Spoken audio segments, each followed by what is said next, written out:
বাংলাদেশের জাতীয় রাজনীতিতে নির্বাচনের প্রস্তুতি এবং ছাত্র রাজনীতির উত্তাপ নিয়ে বর্তমানে আলোচনা চলছে। নির্বাচনের আগে বা সংস্কারের আগে কি হওয়া উচিত, এই বিতর্কে বিএনপি ও জামায়াতের মধ্যে মতবিরোধ দেখা দিয়েছে। ছাত্রদল বিএনপির ছাত্র সংগঠন সংস্কারের পক্ষে অবস্থান গ্রহণ করেছে, যেখানে বৈষম্য বিরোধী ছাত্র আন্দোলন এবং অন্যান্য ছাত্র সংগঠন জাতীয় নির্বাচনের পূর্বে ছাত্র সংসদ নির্বাচনের দাবি করেছেন। ডেস্ক নিউজে বিস্তারিত জানাচ্ছেন সিদি জান্নাত।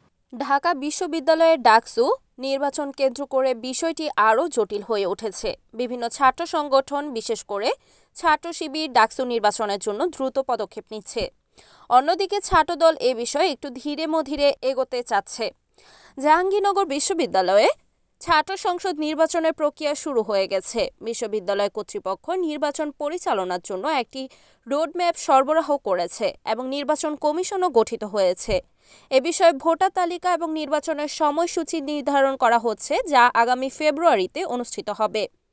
এই পরিস্থিতিতে ছাত্র রাজনীতিতে একটি চাঞ্চল্যকর পরিবর্তন আসছে, যা আগামী নির্বাচনে ছাত্র সংগঠনের ভূমিকা নিয়ে নতুন উৎসাহ তৈরি করছে।